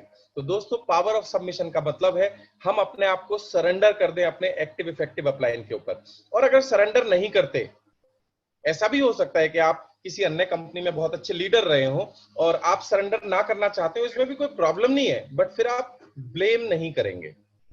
फिर आपको ब्लेम नहीं करना है कि मेरी ग्रोथ नहीं हुई। जनरली लोग क्या करते हैं, सरेंडर नहीं होते हैं और अपलाइंस को ब्लेम करना शुरू कर देते हैं। हमें अपलाइन को ब्लेम नहीं करना है, या तो हम सबमिशन में आए या फिर ब्लेम मोड में आए, बीच का कोई रास्ता नहीं होता। और दोस्तों भरोसे के बारे में मैं आपको एक बात बताना चाहूंगा, ये 99% भी जीरो होता है, ये 99% भी जीरो होता है, ये सिर्फ और सिर्फ 100% ही होता है। यानी आप अगर भरोसा करते हैं, आप अगर सरेंडर करते हैं, आप अगर सबमिशन करते हैं, तो आपको 100% ही करना होगा। अगर 99% भी करेंगे तो वो काम का नहीं है। और तीसरी पावर पे अगर हम आते हैं तो वो पावर है पावर ऑफ स्पोकन वर्ड्स। दोस्तों हमें अपने शब्दों का बहुत खास ख्याल रखना है। हमारे मुंह से अगर शब्द निकल गए तो हमें उसे फॉलो करने की कोशिश करनी है। और वैसे भी आप देखिए इस दुनिया में हम करते क्या है, अपने शब्दों को साबित करने के लिए तो हम जिंदगी जीते हैं। आप गौर कीजिए, आप कोई भी काम क्यों कर रहे हैं, क्योंकि आपने कहीं ना कहीं या तो अपने आप को या दुनिया में किसी को कुछ शब्द दे दिए हैं, उन शब्दों को हकीकत में बदलने के लिए ही हम काम करते हैं। तो दोस्तों ऐसा भी कहा जाता है, your word is your world, आपके शब्द ही आपका संसार होते हैं। तो अगर हम किसी डाउनलाइन को या अपलाइन को कोई शब्द देते हैं तो हमें उनको वैल्यू करना है। अगर हमने किसी डाउनलाइन को बोल दिया कि हम उस समय मीटिंग करने आएंगे, तो हम मीटिंग करने आएंगे। दोस्तों बाली सर जैसे व्यक्ति इन चीजों का बहुत ध्यान रखते हैं। मैंने बाली सर से एक मीटिंग फिक्स करवाई और मीटिंग फिक्स करी थी अगले महीने के लिए। मतलब जैसे आज मान लीजिए 22 तारीख है और अगले महीने की 22 तारीख के लिए मैंने बाली सर से समय लिया, और बीच में 2 तारीख को बाली सर को कुछ जरूरी काम आया तो उन्होंने स्पेशली मुझे फोन किया, राजीव 22 तारीख का समय तुमने लिया हुआ है और उस समय पे मुझे बहुत अर्जेंट एक मीटिंग आ रही है, अगर आप अलाउड करो तो मैं दूसरी मीटिंग लूं। दोस्त मैं उस दिन बहुत इंस्पायर हुआ था बाली सर से। इतने बड़े लेवल के इंसान अगर इस तरह की छोटी छोटी चीजों का ध्यान रखते हैं तभी वो इतने बड़े लेवल पे पहुंचे। तो हमारे मुंह से निकला हुआ एक भी शब्द हमारी और हमारी टीम के लिए बहुत कीमती होता है। तो दोस्तों चाहे वो टीम हो या अपलाइन हो, अगर हमने अपलाइन से बोल दिया कि मैं इस महीने ब्रॉन्ज करूंगा, तो दोस्तों हमें इस तरीके से काम करना चाहिए कि फिर वो ब्रॉन्ज होना चाहिए। क्योंकि जहां आप अपने शब्द की वैल्यू करना सीख जाते हैं फिर उसी हिसाब से आपको वैल्यू भी मिलनी शुरू हो जाती है। तो दोस्तों ये 3 पावर हमें यूज करनी है और 3 रूल्स हमें फॉलो करने हैं जो हम कभी भी मैशअप नहीं करेंगे। पहली चीज, हमें किसी के धन, ईगो या स्पाउस इनके साथ खिलवाड़ नहीं करना है। दोस्तों हर आदमी का पैसा बहुत कीमती होता है, हर आदमी बहुत मुश्किल से पैसे को कमाता है, हर आदमी के लिए उसका पैसा बहुत वैल्यू रखता है। हमारे एक गलत और लापरवाही भरे स्टेटमेंट से उस पैसे का नुकसान हो सकता है। और दोस्त जब किसी व्यक्ति के पैसे का नुकसान होता है तो उसकी नजरों में हमारी इज्जत गिर जाती है। तो जब भी आप किसी व्यक्ति को कुछ खर्च करने के लिए बोलें तो एक बार सोच समझ के बोले कि क्या इसको इस पैसे की वैल्यू मिल पाएगी। जनरली हमने देखा है बहुत सारे लोगों को अननेसेसरली बहुत सारी परचेजिंग करवा देते हैं, बहुत सारा सामान खरीदवा देते हैं। तो दोस्त ऐसा नहीं करना है, क्योंकि लोग अगर आपके साथ रहेंगे तो ये अब जंग तो ऑटोमेटिक जीत जाएंगे। दूसरी चीज, ईगो। हर व्यक्ति की अपनी एक ईगो होती है, कभी भी हमें पब्लिकली उस ईगो को डिस्टर्ब नहीं करना है। किसी भी व्यक्ति की पब्लिक में हमें कोई बेइज्जती नहीं करनी है, बेशक से वो आपके डाउनलाइन हो या आपके अपलाइन हो। अगर आपके डाउनलाइन भी हैं, आपको कुछ बोलना भी है तो आपको अलग अकेले में बोलना है। और तीसरा दोस्त, स्पाउस। हम लोग इस बिजनेस में इन्वॉल्व होते हैं तो हमें बहुत ख्याल रखना है किस तरीके से और सलीके से हम लोगों से मिलें। दूसरा जो पावर होता है, दूसरा कार्डिनल रूल है दोस्तों, for every new venture coordinate with upline. आप कोई भी नया काम अगर इस बिजनेस में करेंगे तो एक बार अपने अपलाइन से सलाह जरूर ले लें। कई बार हमारे अंदर एक इच्छा होती है कि मैं चुपचाप ये काम कर देता हूं और पूरी दुनिया को सरप्राइज कर दूंगा और मैं फटाफट से लेवल निकाल लेता हूं और ऐसे करके ये टेक्नोलॉजी लगा के और फिर पूरी दुनिया मेरा लोहा मानेगी। दोस्त जैसे आप सोचते हैं वैसे ही सब सोचते हैं। हमें ऐसा लगता है कि हम अलग तरीके से सोचते हैं। आप लोगों ने अक्सर देखा होगा जो आपके दिमाग में आइडिया आ रहा होता है वो बहुत सारे लोगों के दिमाग में चल रहा होता है। ये साइकोलॉजिकल पैटर्न मैं बता रहा हूँ। इस साइकोलॉजिकल पैटर्न की वजह से ही इस पूरी दुनिया में लोगों को लॉटरी में बेवकूफ बनाया जाता है या शेयर मार्केट में इसी तरीके से बेवकूफ बनाया जाता है। दोस्त आपने जो आपके दिमाग में आइडियाज आ रहे हैं वो आपका अपलाइन पहले कर चुका है। तो आपका नुकसान ना हो, आपका समय खराब ना हो, उसके लिए आपको कोई भी नए आइडिया पे काम करने से पहले अपने एक्टिव इफेक्टिव अपलाइन से बात कर लेनी चाहिए। और तीसरा, हमें कभी भी नेगेटिविटी नहीं फैलानी है, ना तो अपने अपलाइन को, ना डाउन, सॉरी, आप अपलाइन को नेगेटिविटी बता सकते हो, ना तो डाउनलाइन को और ना ही क्रॉस लाइन को। मैंने अक्सर देखा कुछ लोगों के मन में बड़े गुबार होते हैं, मतलब नेगेटिविटी एक गैस की तरह होती है जो जब बनती है तो कहीं ना कहीं निकालनी पड़ती है। तो आपकी जितनी भी नेगेटिविटी है, आपकी जितनी भी भड़ास है, आपकी जितनी भी कुंठा है, आपकी जितनी भी परेशानियां हैं, उन सबको निकालने की सिर्फ और सिर्फ एक शानदार जगह है। जैसे हमें सुबह में प्रेशर बनता है तो हम एक खास जगह जाते हैं ना, कहीं भी कुछ नहीं करते, तो ऐसे ही आपके अंदर जो भी नेगेटिविटी आती है या कोई भी परेशानी होती है, वो हमें सिर्फ और सिर्फ और सिर्फ अपलाइन के सामने निकालनी है, और डाउनलाइन और क्रॉस लाइन से कभी भी नेगेटिव चीजों के ऊपर डिस्कस नहीं करना है। दोस्त, एक बार क्या हुआ, हमारी जो शेविंग क्रीम आती है उसका जो जहां से शेविंग क्रीम डिस्पेंस होती है, उसके अंदर कुछ ऐसी प्रॉब्लम आई कि 4-5 लोगों से मुझे उसके बारे में सुनने को मिला। अब मैंने गौर किया कि वो जो 4-5 लोग थे वो सारी जगह इस बात को बोल रहे थे, सब जगह इस बात को बोल रहे थे कि यार देखो शेविंग क्रीम की जो पैकिंग है वो कितनी खराब है, वो उसका ढक्कन टूट जाता है जिसकी वजह से वो निकल जाती है। हमारे पास एक ऑप्शन ये भी है कि हम सब लोगों के अंदर इस बात को फैलाते रहें। दूसरा एक तरीका था, मैंने कंपनी को ईमेल लिखा info@mywesties.com पर कि सर ऐसे ऐसे जो हमारी शेविंग क्रीम है उसकी डिस्पेंसिंग में प्रॉब्लम आ रही है और वो ऐसे ऐसे ब्रेक हो रहा है। और उसके बाद मैंने कस्टमर केयर पे बात भी की, और दोस्त आप यकीन नहीं मानोगे, अनुकूल अग्रवाल जी का फोन मेरे पास आया। अनुकूल अग्रवाल जी जो हमारी कंपनी के को पूरा मैनेज करते हैं, उनका मेरे पास फोन आया। उन्होंने बोला कि आपने एक ईमेल किया था, वो क्या प्रॉब्लम आ रही है। मैंने उनको बताया सर जो शेविंग क्रीम का जो डिस्पेंसिंग जहां से होती है, जहां से वो निकलती है, वो ब्रेक हो रही है ढक्कन टाइट बंद करने के बाद। दोस्त, ये वो कंपनी है, सारी शेविंग क्रीम वापस मंगाई गई, सारी की सारी, जितने भी डीएलसीपीज थे, जितने भी ऑफिसेस थे, वहां से सारी शेविंग क्रीम्स को मंगाया गया और प्रॉब्लम को रेक्टिफाई किया गया और दोबारा से फ्रेश लॉट कंपनी ने आगे भेजा। दोस्तों, हम सभी लोग ह्यूमन बीइंग्स हैं। जहां ये फैक्ट्री में सामान बन रहा है वहां पे कोई मिस्टेक हो सकती है, हमेशा सॉल्यूशन के ऊपर काम करें। और ये हम सब लोगों की कंपनी है, हम सब लोग मिलकर इस कंपनी का निर्माण करते हैं। वेस्टीज मतलब आप, मैं और कंपनी। तो हम जो करेंगे, हमारे जैसे बिहेवियर होंगे, वैसी इमेज इस कंपनी के बारे में पूरी दुनिया को पता लगेगी। तो दोस्त, आज के बाद अगर कोई भी नेगेटिविटी है या कोई चीज ऐसी है जो आपको समझ में नहीं आ रही, तो आपको उसे डिस्कस करना है सिर्फ और सिर्फ और सिर्फ या तो अपलाइन से या फिर कंपनी के मैनेजमेंट से, राइट? और पीछे नहीं पड़ जाना है, कंप्लेन करते रहो 24 घंटे। जो प्रॉब्लम है एक बार डिस्कस कर दी, खत्म बात, कंपनी उसे ऑटोमेटिक ठीक कर लेगी। आगे की स्लाइड के ऊपर हम चलेंगे। सबसे पहला जो हमारा चैप्टर है दोस्तों, 7 बेसिक्स। ये बहुत इंपॉर्टेंट चीज है हमारे बिजनेस में, और ये 7 काम अगर हम रोज करना शुरू कर दें, आप स्लाइड में देख रहे होंगे राइट हैंड साइड पे Monday, Tuesday, Wednesday, Thursday, Friday, Saturday, Sunday लिखा हुआ है, और आप अपने पास एक ऐसी शीट तैयार कर सकते हैं। इन 7 कामों को हमें रोज करना है। जी हाँ दोस्तों, 7 कामों को हमें रोज करना है। जैसे खाना हम रोज खाते हैं, जैसे नहाते हम रोज हैं, जैसे फ्रेश हम रोज होते हैं, जैसे टूथपेस्ट हम रोज करते हैं, ऐसे ही इन 7 कामों को हमें रोज करना है। क्योंकि नेटवर्क मार्केटिंग में एक नियम याद रखिएगा, ये मंकी सी मंकी डू वाला बिजनेस है। जैसा आप करेंगे वैसा आपकी टीम करेगी। इन 7 में से कोई भी ऐसा काम नहीं है जो हम बाईपास कर सकते हैं। मैं 7 काम आपको थोड़ा सा डिटेल में डिस्कस करूंगा। अगर आप इनमें से कोई भी एक काम ऐसा है जो आप नहीं कर सकते, तो सॉरी टू से, बट आप इस बिजनेस को आज ही छोड़ दीजिए। प्रोडक्ट्स यूज कीजिए, एंजॉय कीजिए, दैट्स ऑल। लेकिन अगर आप बड़ी इनकम लेना चाहते हैं तो हमें ये 7 काम करने होंगे। और अल्टीमेटली ये 7 काम बताए हैं एक ऐसी शख्सियत ने जिसने वेस्टीज को इतने बड़े लेवल पे पहुंचा दिया। जी हाँ दोस्तों, ये 7 काम हमें गौतम बाली जी ने बताए हैं, और YouTube के ऊपर इसका एक डिटेल वीडियो भी है। मैं आप सब लोगों से रिक्वेस्ट करूंगा कि आप उस वीडियो को जरूर देखें। बट इनिशियल लेवल पे मैं आप लोगों के साथ डिस्कस करता हूं। सबसे पहला काम है, हमें 100% प्रोडक्ट यूज करने हैं।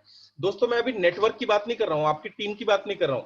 ये वो काम है जो मुझे करना है, जो मैं करूंगा। टीम करती है या नहीं करती है मैं बिल्कुल नहीं देखूंगा। ये वो काम है जिन्हें मैं करता हूं। मैं कॉन्फिडेंस के साथ बोलूंगा कि ये वो 7 काम है जो मैं करता हूं। इसमें सबसे पहला चीज आती है दोस्तों, 100% प्रोडक्ट यूज। दोस्तों, जितने भी लीडर्स हैं ना, वो उस जुनून लेवल पे काम जाके करते हैं जो हम सोच भी नहीं सकते। हमारा मिस्ट्राल ऑफ मिलान लॉन्च हुआ था, लिपस्टिक, नेल पेंट्स, जो फीमेल कैटेगरी के जो मेकअप के सामान होते हैं वो लॉन्च हुआ था। और दोस्तों आपको सुन के हंसी आएगी, विवेक सक्सेना जी ने उस लिपस्टिक को लगा करके देखा था। मैं रिपीट कर रहा हूं दोस्तों, विवेक सक्सेना जी ने उस लिपस्टिक को लगा के देखा था। और जब उनसे पूछा गया कि आप ये क्या कर रहे हो, उन्होंने बोला मेरी फैक्ट्री का माल है भाई, मेरी कंपनी का माल है, मैं फील तो करूं कि लगाते समय कैसी लगती है। दोस्त इस तरह का जुनून हमें अपने अंदर लाना होगा। मैं ये नहीं कह रहा हूं कि लिपस्टिक लगा के आप घूमो, बट, और ये भी नहीं बोल रहा हूं कि जो फीमेल्स के प्रोडक्ट हैं उन्हें यूज करो, बट हमारे हर प्रोडक्ट की क्वालिटी का हमें पता होना चाहिए। मैंने जब इस बिजनेस को शुरू किया था, मैंने अपने एक मित्र को एलोवेरा दिया और वो एलोवेरा यूज करने के बाद उसे लूज मोशन लग गए। दोस्त रात को उसका फोन आया उसकी वाइफ का, और बहुत अच्छा भला बुरा उन्होंने मुझे बोला। और सच बात बताऊं तो मेरा जो भरोसा था वो हिल गया। मैंने कहा यार, अगर किसी को लूज मोशन लग जाते हैं, अगर ये प्रोडक्ट मैंने और किसी को दिए तो बड़ी दिक्कत हो सकती है। मैंने विवेक सर को फोन किया, अक्सर ये एग्जांपल आप मेरे मीटिंग्स और सेमिनार में सुनते होंगे। मैंने विवेक सर को फोन किया, सर ऐसे ऐसे प्रॉब्लम है। विवेक सर ने बताया कि बाबू ये इसके काम करने का तरीका है, ये पेट की क्लींजिंग करता है। और दोस्त उसके बाद से मैंने प्रोडक्ट खुद से यूज किया। आज तक मेरा वो दोस्त एलोवेरा रेगुलर बेसिस पे इस्तेमाल करता है और मैं भी इस्तेमाल करता हूं। पहली बार जब उसकी वाइफ ने कंप्लेंट की तो मेरा भरोसा थोड़ा सा हिल गया था, लेकिन आज अगर मुझसे कोई बोलता है कि वेस्टीज का एलोवेरा खराब है तो मेरे मुंह से सिर्फ और सिर्फ एक शब्द निकलता है कि तुम्हारा पेट जरूरत से ज्यादा खराब है, क्योंकि एलोवेरा खराब नहीं हो सकता, मैंने उसे इस्तेमाल किया है। दोस्त जब भी हम इन प्रोडक्ट्स को इस्तेमाल करते हैं तो ये प्रोडक्ट्स हमें भरोसा देते हैं, और इस भरोसे की ताकत से ही हम इन प्रोडक्ट्स को शेयर करते हैं। और दूसरी बात, हमारे एक बहुत अच्छे लीडर हैं, काबिल साथी हैं, मिस्टर तेजेंद्र राणा जी, वो एक बहुत अच्छा उदाहरण देते हैं। वेस्टीज से पहले वो अपने घर का सामान किसी दुकान से परचेज किया करते थे, और वो दुकान वाला उन्हें हर साल एक कैलेंडर और एक डायरी दिया करता था। दोस्तों आज वेस्टीज में उनको लगभग 8 साल हो गए हैं, और 8 साल के अंदर आज उनकी जो इनकम है वो 10 लाख रुपए महीना के आसपास है। और इसके साथ ही साथ वो मर्सिडीज बेंज ड्राइव करते हैं। मेरठ में उन्होंने अपना मकान बनाया है, और जब वो इस बात को बहुत प्राउडली बता रहे होते हैं तो वो अपनी वाइफ से मीटिंग्स में अक्सर पूछते हैं कि अगर हम इन प्रोडक्ट्स को इस्तेमाल नहीं करते, आज हमारे पास इन प्रोडक्ट्स को यूज करने के बाद ये सारी अचीवमेंट है, अगर नहीं करते तो क्या होता। तो उनकी वाइफ बड़े प्यार से मुस्कुरा के कहती है, सर 8 कैलेंडर 8 डायरी। तो दोस्त ये वो प्रोडक्ट हैं जो हम लोगों की किस्मत बदलते हैं, ये वो प्रोडक्ट हैं जो हमारे परिवार की सेहत बदलते हैं, और ये वो प्रोडक्ट हैं जिन्हें इस्तेमाल करके जो भरोसा हमें जागेगा, उस भरोसे से कितने लोगों की जिंदगी बदलेगी। तो दोस्त इन प्रोडक्ट्स को सबसे पहले हमें उपयोग करना है। हाँ, कुछ लोग बोलते हैं कि ये प्रोडक्ट महंगे हैं। पहली बात तो अच्छी चीज महंगी होती है। आप मुझे एक बात बताइए, ऑल्टो महंगी है, मर्सिडीज बेंज महंगी है, और लोग बेताब किसको लेने के लिए होते हैं, ऑल्टो को या मर्सिडीज को? जी हाँ दोस्तों, लोग मर्सिडीज लेने के लिए बेताब होते हैं, बेशक से वो महंगी हो। एक चीज तो याद रखें, मोस्ट ऑफ द केसेस में अच्छी चीज में क्वालिटी का ध्यान रखा जाता है। और दूसरी चीज दोस्तों, ये वेस्टीज है, आपके हमारे पास कोई भी प्रॉब्लम नहीं छोड़ना चाहती। कोई भी दिक्कत अगर किसी भी डिस्ट्रीब्यूटर को होती है तो वेस्टीज की कोशिश ये रहती है कि हम उसे रेक्टिफाई करें। दोस्त आज हमारे पास कंसिस्टेंसी ऑफर है, आज हमारे पास प्रोडक्ट ऑफर्स हैं। अगर हम सभी प्रोडक्ट ऑफर्स का इस्तेमाल करें, जैसे कंसिस्टेंसी को अगर हम ध्यान से देखें, 100 पीवी के प्रोडक्ट या 60 पीवी के प्रोडक्ट हम 4 महीने लेते हैं, उसके बाद चौथे महीने कंप्लीट होने के बाद हमें वाउचर मिलते हैं। अगर हम सारे बेनिफिट्स को ऐड कर लें तो आज की डेट में चाय की पत्ती हमें लगभग 50 रुपए की पड़ती है। दोस्त 50 रुपए की 250 ग्राम, आप अपने आसपास देखिए, नीचे गिरने की तो कोई कीमत नहीं है। मैंने अक्सर देखा है 50-60 रुपए की 250 ग्राम जो चाय की पत्ती मार्केट में मिलती हैं, उनके अंदर केमिकल्स का उपयोग किया जाता है, वो खराब क्वालिटी की होती हैं। लेकिन अगर आज इसके पीयर्स जो इसके जैसी चाय की पत्तियां अगर मार्केट में आप देखेंगे तो वो लगभग 100 से 150 रुपए के बीच में आती हैं, और वेस्टीज में वही चाय हमें लगभग 50 रुपए की पड़ती है। आज कुकिंग ऑयल अगर हम बात करें तो लगभग 80 से 85 रुपए। मैंने ये वेरिएशन क्यों बोला है, क्योंकि अलग अलग लेवल्स के लोगों को अलग अलग रेट पड़ता है। तो दोस्त 80 से 85 रुपए लीटर, इस मूल्य में तो खराब क्वालिटी के कुकिंग ऑयल भी नहीं आते जो हमें बीमारियां देते हैं। और हम सभी लोग जानते हैं कि हमारे कुकिंग ऑयल हमारी सेहत का कितना ध्यान रखते हैं। दोस्तों चाहे वो शैम्पू हो, चाहे वो हेयर ऑयल हो, चाहे वो सोप हो, एक एक प्रोडक्ट की क्वालिटी अमेजिंग है, शानदार है। तो दोस्तों हमें इन प्रोडक्ट्स को इस्तेमाल करना है, और इस्तेमाल करने के बाद जब इन प्रोडक्ट्स को इस्तेमाल करते हैं तो हमें इन प्रोडक्ट्स को लोगों को बताना है। दोस्तों वेस्टीज के प्रोडक्ट के अंदर सिर्फ 2 कमियां हैं। अगर सारे अप्लायंस मुझे परमिट करें तो मैं सब लोगों के सामने आज ये राज खोल देता हूं। वेस्टीज के जो प्रोडक्ट है उनके अंदर 2 बहुत बड़ी कमियां हैं। एक कमी तो ये है कि उनके खुद के पैर नहीं है, और दूसरी कमी ये है कि उनका अपना मुंह नहीं है। 5 साल हमें अपने पैर और अपना मुंह इन प्रोडक्ट्स को देना होगा, यानी हमें इन प्रोडक्ट्स को शेयर करना होगा। दोस्तों अगर हम इन प्रोडक्ट्स को शेयर कर सकते हैं तो हम अपनी जिंदगी में कुछ भी हासिल कर सकते हैं। एक मजे की बात आप लोगों से बताना चाहूंगा। दोस्तों मर्सिडीज हर साबुन के अंदर होती है, हर साबुन के अंदर मर्सिडीज छिपी होती है। वो मिलती उसे जो उसे उस साबुन के बारे में लोगों को बताता है। हेमा मालिनी लक्स के बारे में बताती है तो आज वो मर्सिडीज में चलती है। फेयर एंड लवली या फेयर एंड ग्लो के बारे में शाहरुख खान जी सबको बताते हैं तो वो भी मर्सिडीज में चलते हैं। और देखो मैं, तेजेंद्र राणा जी, शिवराज जी और एकता मैम, या जितने भी लोग लग्जरी कार चलाते हैं वो भी साबुन के बारे में लोगों को बताते हैं और इस तरह की लग्जरी कार चलाते हैं। तो दोस्त अगर हम अपने प्रोडक्ट्स के बारे में लोगों को शेयर करेंगे तो हम एक एम्बेसडर यानी ब्रांड एम्बेसडर की तरह काम करेंगे।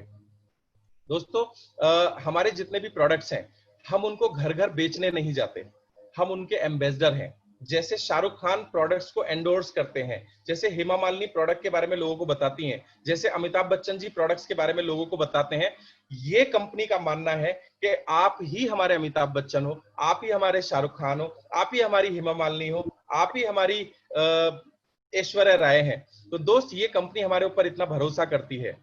एक बात बताइए, हम सभी लोगों को पेप्सी पीने का मौका मिला है कभी ना कभी, और आप पेप्सी कंपनी में फोन कीजिए कि भाई मेरा नाम मनोज है या मेरा नाम राजीव है, मेरा नाम विजय है, एक काम करो, तुम सचिन तेंदुलकर को करोड़ों रुपए देते हो, मैं 1 करोड़ रुपए में तुम्हारा ऐड कर दूंगा, मेरे से करवा लो। क्या लगता है आपको पेप्सी आपसे ऐड करवाएगी? यस या नो? अगर नो तो फिंगर उठा करके ऐसे नो बोलिए, गर्दन नो हिला करके बोलिए। वेरी गुड, बहुत अच्छे। अच्छा एक काम करो, पेप्सी चूंकि मना कर देगी तो आप उनको बोलिए कि एक काम करो सर, 1 करोड़ रहने दो, मैं तुम्हारा ऐड फ्री में ही कर दूंगा, मुझे पैसे नहीं चाहिए, मैं फ्री में कर दूंगा, मेरे से ऐड करवा लो, इस बहाने मैं टीवी में पॉपुलर तो हो जाऊंगा। आपको क्या लगता है पेप्सी आपसे ऐड करवाएगी? नो, नहीं और नेवर, क्योंकि पेप्सी आपको इस लायक समझती नहीं है। पेप्सी की निगाह में आप सिर्फ एक ग्राहक हैं जिसे उसे निचोड़ना है। अच्छा एक काम करो, आप पेप्सी को बोलो ना चाहिए 1 करोड़ और फ्री में भी नहीं करूंगा, एक काम करो 5 लाख रुपए मेरे से ले लो, 5 लाख रुपए मैं दे देता हूं, एक ऐड करवा लो बस मेरे से। आपको क्या लगता है पेप्सी आपसे ऐड करवाएगी? नो। दोस्तों ये सिर्फ वेस्टीज है जो आपके और मेरे ऊपर भरोसा करती है, और वेस्टीज ने चुनाव किया है आपको और मुझे इस कंपनी का एम्बेसडर बनाने का। वेस्टीज एम्बेसडर हम बाद में बनेंगे, right from the first day हम अपने मन में अपने आप को एम्बेसडर मान सकते हैं। तो दोस्तों आप छोटे बन के इन प्रोडक्ट्स को बेचने की कोशिश ना करें, ये बहुत ही शानदार प्रोडक्ट है, आप इनको एक एम्बेसडर की तरह प्रमोट करें, आप लोगों को इसके बारे में बताएं, आप बताइए कि स्पिरुलिना खाने से ये होता है, आप बताएं एलोवेरा खाने के ये फायदे हैं, आप बताइए नोनी खाने से इम्यूनिटी बढ़ती है, आप लोगों को बताइए कि कोरोना में अगर आप कोलेस्ट्रॉल सुबह दोपहर शाम 2-2 कैप्सूल खाते रहेंगे तो आपको कोरोना होने की संभावनाएं ना के बराबर हो जाएंगी, आपकी इम्यूनिटी बिल्ड हो जाएगी। दोस्तों you are a solution provider. अब किसी की किस्मत ही अगर खराब हो, किसी की सर पे शनि नाचे, तो इसमें आपका क्या दोष है? दोस्तों हमें कॉन्फिडेंस के साथ, सीना चौड़ा करते हुए, सर ऊंचा रखते हुए इन प्रोडक्ट्स के बारे में लोगों को बताना है। दोस्त हमसे ज्यादा ताकतवर और दमदार आवाज में हमारे प्रोडक्ट बोलते हैं, हमें बढ़ा चढ़ा के बोलने की जरूरत नहीं है, हमारे प्रोडक्टों को बोलने दीजिए, बस हमारा काम है इन प्रोडक्ट्स को लोगों को बताना है। जिसको लगेगा कि मुझे यूज करने चाहिए वो लेगा। और दोस्त आपके कहने के तरीके से भी बहुत कुछ मायने रखता है। ये 2 काम करने के बाद दोस्तों तीसरा काम हमारा आता है लिस्ट मेकिंग। दोस्त जिसको भी हम जानते हैं और जिसको भी हम नहीं जानते हैं, हर उस आदमी की लिस्ट बनानी है। इसके बारे में भी आगे चल के मैं डिटेल्ड एक प्रोग्राम इसी सेशन में मैं करूंगा, लिस्ट बिल्डिंग एंड इनवाइटिंग। ये नेटवर्क मार्केटिंग में एक बहुत बड़ा चैप्टर है, इनमें किन किन चीजों का ध्यान रखना है, किन किन चीजों का ध्यान नहीं रखना है, आगे आने वाले सेशन में मैं इसमें डिटेल में बात करूंगा। लिस्ट बिल्डिंग लिस्ट हमारा रॉ मटेरियल है। मैं रिपीट कर रहा हूं, लिस्ट हमारा रॉ मटेरियल है। कोई भी दुकानदार, या मान लीजिए कोई मिठाई बनाने वाला आदमी है, उसके रॉ मटेरियल क्या होते हैं? दूध, घी, चीनी, इन्हीं चीजों को मिलाकर के वो मिठाई बनाता है। तो दोस्त, वो जितनी चीज बेचना चाहता है उससे ज्यादा उसे रॉ मटेरियल लाना होगा। किसी भी धंधे में रॉ मटेरियल चाहिए होता है, और नेटवर्क मार्केटिंग में जो रॉ मटेरियल है वो है लिस्ट। और लिस्ट का एक चीज ध्यान रखें, सबसे पहले हम लिस्ट बनाएंगे अपने जानने वाले लोगों की। जितने लोगों को हम जानते हैं हम उन सबकी लिस्ट बनाएंगे। अब यहाँ पे एक छोटा सा प्रॉब्लम हमारे सामने आता है। कुछ लोगों से हमारा 36 का आंकड़ा होता है, या कुछ लोगों की निगाह में हम अपने आप को छोटा मानते हैं। वो कुछ ऐसे रिश्तेदार भी हो सकते हैं, कुछ ऐसे दोस्त भी हो सकते हैं। दोस्तों, हमने अमीरी और गरीबी के कुछ नियम सीखे थे, याद है आपको? अमीर लोग अपनी सेवाएं और अपनी वस्तुओं को बेचने से नहीं शर्माते, और गरीब लोग अपनी क्वालिटी और प्रोडक्ट्स को बेचने से शर्माते हैं। और मेरा ऐसा यकीन है कि आज लगभग 650-700 लोग जो भी हैं वो सब अमीर लोग हैं। तो हम अपने प्रोडक्ट्स के बारे में और अपने बिजनेस के बारे में बताने से बिल्कुल नहीं शर्माएंगे। और उससे पहला काम हमें करना पड़ेगा कि हम अपने सभी जानने वालों की लिस्ट बनाएंगे, और इसे आगे फर्दर कैटेगराइज किया जाता है हॉट एंड कोल्ड लिस्ट में। इसके फर्दर जो कैटेगराइजेशन है वो मैं आगे आप लोगों के साथ डिस्कस करूंगा। लेकिन जितनी बड़ी हमारी लिस्ट होगी उतना बड़ा हमारा टर्नओवर होगा, या उसकी संभावनाएं हो जाती हैं। दोस्तों, कितनी बनानी चाहिए? पहले दिन कम से कम 100 लोगों की लिस्ट हमें बनानी चाहिए। पहले दिन जब भी आप शुरुआत करें, अगर आपके पास ऑलरेडी लिस्ट है, मैं ऐसी उम्मीद करता हूं कि सभी लोगों के पास लिस्ट है, और अगर नहीं है तो आज हम लोग 100 लोगों की लिस्ट बनाएंगे और अपने अपलाइन को वो लिस्ट का फोटो व्हाट्सएप करेंगे। मैं सभी अपलाइन से काउंसिल करके पूछूंगा, और कल भी आपको एक काम दिया गया था और मैं उसके बारे में आपके अपलाइन से इसकी जानकारी ले रहा हूं। एक नई एक्टिविटी आप लोगों को मैं दे रहा हूं। 100 लोगों की लिस्ट हमें बनानी है, और कम से कम 2 से 5 नाम हमें रोज ऐड करने हैं। मैं रिपीट कर रहा हूं, 2 से 5 नाम हमें डेली ऐड करने हैं। और मैंने जिससे सीखा है वो तो इतने बड़े कलाकार थे। एक बार हम ट्रेन में ट्रेवल कर रहे थे, और कुछ लोगों को लगता है कि उनकी लिस्ट खत्म हो गई है। दोस्तों, तो मेरे जो गुरु हैं, मैंने उनसे एक चीज सीखी कि आप अपनी लिस्ट में जो नाम आपके दिमाग में आते हैं ना, उन्हें भी लिख दीजिए, उन्हें भी लिख दीजिए। और एक नया प्रोस्पेक्टिंग का तरीका बताता हूं। जैसे मान लीजिए हम ट्रेन में चल रहे हैं, तो सामने एक आदमी बैठा हुआ है। ये मैंने अपने सीनियर से सीखा, जो मैं आप लोगों को शेयर कर रहा हूं। इस तरीके से आपकी लिस्ट में कभी कमी नहीं आने वाली है। हम और वो ट्रैवल कर रहे थे एक जगह, तो उन्होंने क्या काम किया, हमारे सामने वाली सीट पे एक आदमी सज्जन बैठे हुए थे। उन्होंने उस सज्जन के कंधे पे हाथ मारा, अरे विजय तू। अब सामने वाला आदमी बोला, भाई साहब मैं विजय नहीं हूं। क्या बात कर रहा, मजाक मत कर। बोले, नहीं भाई साहब, मैं विजय नहीं हूं। बोले, यार हूबहू विजय जैसी शक्ल है जिसके साथ में 8वीं क्लास में पढ़ा करता था, बिल्कुल डिट्टो। कभी दिल्ली आओगे तो मैं आपको उनसे मिलवाऊंगा। वैसे आपका नाम क्या है? अब वो बोलेगा, मेरा नाम मोहन है। अच्छा मोहन जी, आपका नंबर क्या है? यार कसम से आप बड़ी शानदार पर्सनैलिटी हो, आप बिल्कुल मेरे दोस्त विजय से मिलते हो, अपना नंबर बताना जरा। ये एक ऐसी घटना आपने उसके साथ घटित कर दी, वो जिंदगी भर आपको याद रखने वाला है। और जब 2 दिन 3 दिन 4 दिन के बाद आप उस आदमी को फोन कीजिए, मोहन जी कैसे हैं आप, और आपको याद होगा ट्रेन में बात हुई थी और अभी अभी थोड़ी देर पहले मैं विजय से मिला था और उसे देखते ही मुझे आपकी याद आ गई। This is called relation building. दोस्तों, हमें लिस्ट बनानी है, और ऐसा आप कितने लोगों के साथ कर सकते हैं? ऐसा हम हर आदमी के साथ कर सकते हैं। हमारे को जो भी जंतु 2 टांग पे चलता हुआ नजर आए, चिंपैंजी को छोड़ के, उसका नाम हमें अपनी लिस्ट में शामिल कर लेना है। हाँ, बंदर और चिंपैंजी कभी कभी 2 टांग पे चलते हैं, उनका नाम हमें नहीं लिखना है। इसके अलावा जितने लोग 2 टांग पे चलते हैं, सबके नाम और नंबर हमें अपनी लिस्ट में ऐड कर लेने हैं। 1000 लोगों का हमारा टारगेट होना चाहिए। इस बिजनेस में हम जब रिव्यू लेवल पे पहुंचते हैं, रिव्यू लेवल मतलब हमने इस बिजनेस को कैसा किया, अच्छा किया, रिजल्ट कैसे है, इस एनालाइज को करने तक हमें कम से कम 1000 लोगों का नाम अपनी लिस्ट में ऐड कर लेना चाहिए। और दोस्त, हम एक ऐसे देश में रहते हैं जहां थोक के रेट में लोग मिलते हैं। थोक के रेट में ना बस मिलती, ना ट्रेन मिलती, ना हवाई जहाज मिलता, ना होटल मिलता। ऐसे देश में रहते हैं हम लोग। तो कम से कम 1000 लोगों के नाम हमें लिस्ट में ऐड करने हैं, जिनको हमें प्रेजेंटेशन दिखाना है। इसके साथ ही साथ चौथा काम है इनवाइट करना।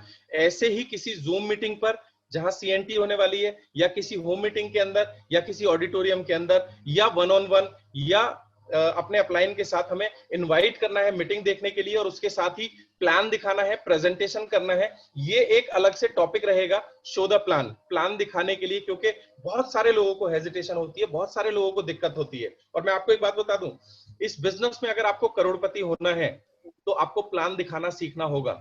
जब तक आप अपने अपलाइन के ऊपर डिपेंडेंट है प्लान दिखवाने के लिए, आप इस बिजनेस में पैसा नहीं कमाएंगे।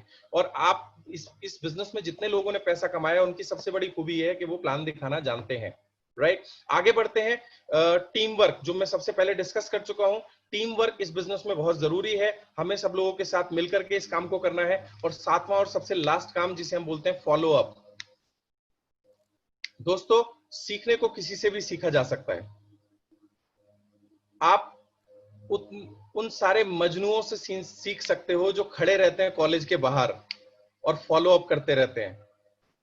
दोस्तों, फॉलो अप हमें तब तक करना है, तब तक करना है, तब तक करना है, जब तक कोई भी आदमी हमारे नेटवर्क में नहीं आ जाता। और खास करके मैं आपको बता दूं, जितने भी अन्य कंपनियों के नेटवर्कर हैं, आप रिलेशन बिल्डिंग करना शुरू कर दीजिए। हमारे शिवराज जी एक बहुत अच्छी बात बोलते हैं, सारे झरने और सारी नदियां फाइनली बह के सागर में मिलते हैं। आपने देखा होगा, कोई भी नदी हो किसी ना किसी सागर में जाके गिरती है। और कोई भी नेटवर्कर क्यों ना हो, फाइनली आएगा वेस्टीज में ही, क्योंकि यही एक ऐसी कंपनी है जहां फाइनली हर नेटवर्कर को आना है। अब वो 1 महीने में आए, 2 महीने में आए, 1 साल में आए, 7 साल में आए, या कभी भी आए, बट हर नेटवर्कर को फॉलो कीजिए। और जीता जागता उदाहरण आपके सामने बैठा हुआ है। विवेक सक्सेना जी ने लगातार 2 साल मुझे फॉलो किया। दोस्तों, मैंने उनका फोन भी उठाना बंद कर दिया था, लेकिन लगातार उन्होंने फोन किया। और जब मेरे साथ एक ऐसी प्रॉब्लम हुई, यानी सही समय तक हमें इंतजार करना है। एक शब्द को लिख लीजिए, अगर कोई नेटवर्कर या कोई व्यक्ति आपके नेटवर्क में नहीं आ रहा है, तो सिर्फ इसका मतलब यह है कि अभी उसका समय नहीं हुआ है। आप लगातार फॉलो अप करते रहिए, जब सही समय आएगा तो वो व्यक्ति आपके नेटवर्क में आएगा। इस बीच में आपको रिलेशन बिल्डिंग के ऊपर बहुत फोकस करना है। दोस्तों, 2 साल बाद मैंने और अपने साथियों के साथ एज अ ग्रोरिच एसोसिएट ज्वाइन किया, और आज अप्लायंस के आशीर्वाद से, विवेक सर की डायरेक्शन और लीड्स की वजह से, सिद्धार्थ जी के आशीर्वाद की वजह से लगभग 70 से 80 लाख पीवी का टर्नओवर होता है। और दोस्तों, अभी कोरोना की वजह से डाउन है, अदरवाइज ये करोड़ से भी ऊपर चला गया था। तो ये विवेक सर के फॉलो अप और पेशेंस की वजह से संभव हो पाया। दोस्तों, हमें फॉलो अप करना है पेशेंस के साथ, धैर्य के साथ। और यही चीज, किसी ने मुझे मैसेज लिखा है, सर ये रिलेशन कैसे डेवलप करना है और फॉलो अप के वक्त, ये आगे आने वाले सेशन में मैं इसके ऊपर डिटेल में बात करूंगा, जिसमें upline, downline and prospect relationship के ऊपर एक टॉपिक है, जिसके ऊपर मैं विस्तार से चर्चा करूंगा। अभी हमारे पास समय की थोड़ी कमी है, आप बने रहिए, 15 दिन के अंदर आपको वही सब कुछ मिलने वाला है। दोस्तों, इसके ये 7 बेसिक्स हमें 5 साल प्रैक्टिस करने हैं, ये 7 बेसिक्स। और मैंने कुछ लोगों को देखा है जो इन बेसिक्स को फॉलो करना शुरू करते हैं, 1 महीने, 2 महीने या 6 महीने इस बिजनेस को करते हैं और फिर इस बिजनेस को करना छोड़ देते हैं। दोस्तों, ये 5 साल करना होगा, अदरवाइज हम, आपने वो पेंडुलम देखा है, झूलते रहेंगे इस पेंडुलम की तरह, कभी इधर और कभी इधर। लेकिन जो लोग 5 साल इन सिस्टम्स को फॉलो करते हैं, वो ही इस बिजनेस में करोड़पति और अरबपति बनते हैं। लास्ट में एक स्टोरी मैं शेयर करना चाहूंगा आप लोगों के साथ में। बहुत सारे मैसेजेस आ रहे हैं इस मीटिंग को वाइंड अप करने के लिए। एक बार क्या हुआ, ये स्टोरी उन लोगों के लिए डेडिकेटेड है जो बहुत जल्दी जल्दी कंपनियां बदलते रहते हैं, जो बहुत जल्दी जल्दी इधर उधर भागते रहते हैं। एक्चुअली ये वही लोग हैं जो इन 7 कामों को नहीं करते हैं। आपने देखा होगा, एक कस्तूरी हिरन होता है जिसके गले में कस्तूरी होती है। उस कस्तूरी की खुशबू इतनी तेज होती है कि हिरन उसके लिए बिल्कुल पागल होता रहता है और वो उसे ढूंढने के लिए इधर उधर भागता रहता है। और उस हिरन को पता ही नहीं है कि वो कस्तूरी जंगल में कहीं और नहीं, उसके गले के अंदर है। कस्तूरी हिरन उसे बोलते हैं, उसकी खुशबू बहुत अच्छी होती है। तो दोस्तों, इसी तरीके से हम अगर इधर उधर भागते रहते हैं तो हमें सफलता कभी नहीं मिलने वाली है। किसी भी एक कंपनी में इन 7 बेसिक्स को 5 साल फॉलो कर लीजिए, आपकी सफलता 100% आ जाएगी। तो एक छोटी सी स्टोरी उन लोगों के लिए डेडिकेट करता हूं जो लोग बहुत जल्दी जल्दी परेशान हो जाते हैं और कंपनियों में इधर उधर जाते रहते हैं। एक बार क्या हुआ, पंजाब में 2 लोगों की मीटिंग हुई, शर्त लगी। 2 लोगों में शर्त हुई कि ऐसा अगर हुआ तो उन लोगों ने शर्त लगी कि मैं जीतूंगा या तू जीतेगा, और हारने वाले के लिए कंडीशन रखी गई कि जो भी हारेगा उसे या तो 100 प्याज खानी होंगी या 100 जूते खाने होंगे। मैं रिपीट कर रहा हूं, जो भी हारेगा उसे या तो 100 प्याज खानी होंगी या 100 जूते खाने होंगे। अब बात हुई और एक शर्त और रख दी गई कि जो भी करोगे उसे पूरा करोगे, अगर बीच में छोड़ा तो दूसरा शुरू करना पड़ेगा। अब बात हो गई और शर्त हो गई, और शर्त के हिसाब से एक व्यक्ति हार गया, और जो हारने वाला था तो अब उसे चुनाव करना था कि उसे प्याज खानी है या जूते खाने हैं। तो दोस्तों जूते खाना थोड़ा सा हर आदमी को ऑकवर्ड लगता है, तो उस आदमी ने चुनाव किया कि भाई ठीक है मैं प्याज खाता हूं। 100 प्याज उसके सामने रख दी गई और उस आदमी ने प्याज खानी शुरू करी। अब 1 प्याज खाई, 2 प्याज खाई, और 3 प्याज खाते खाते उसके आंख से, नाक से, कान से, पता नहीं कहां कहां से पानी निकलने लगा। और तीसरी और चौथी प्याज खाने के बाद बोला, साहब एक काम करो, तुम मुझे जूते ही मार लो। उसने कहा ठीक है। तो कंडीशन ये थी कि दूसरी चीज चुनोगे तो वो शुरू से करनी पड़ेगी। अब जूते लाए गए और भिन भिना के उसके ऊपर पहला जब जूता मारा गया, उसके मुंह से आवाज निकली, आह। उससे दुगनी ताकत से जब दूसरा जूता मारा गया वो चिल्ला पड़ा। उससे ज्यादा ताकत से जब तीसरा जूता मारा गया वो और चीख पड़ा। और दोस्त इसी तरीके से उसको जूते पड़ते गए और वो चिल्लाता रहा, और लगभग 25 जूते खाने के बाद बोला, बस भाई बस, अब रोक दो, एक काम करो मैं प्याज खा लेता हूं। अब उसने प्याज खानी शुरू करी, और नियम क्या था, पहले से शुरू करना पड़ेगा। अब उसने पहली प्याज खाई, दूसरी प्याज खाई, तीसरी प्याज खाई, और हिम्मत करके 5 प्याज खाई। दोस्तों पता नहीं कहां कहां से पानी निकलने लगा, और पूरे दिन उसके ऊपर जूते पड़ते रहे और प्याज खाता रहा, जूते पड़ते रहे और प्याज खाता रहा, और जूते पड़ते रहे और प्याज खाता रहा। वो ये प्रोसेस तब तक चलता रहा जब तक वो बेहोश नहीं हो गया। दोस्तों बहुत अच्छे अच्छे लोगों के साथ नेटवर्क मार्केटिंग में ऐसा ही होता है।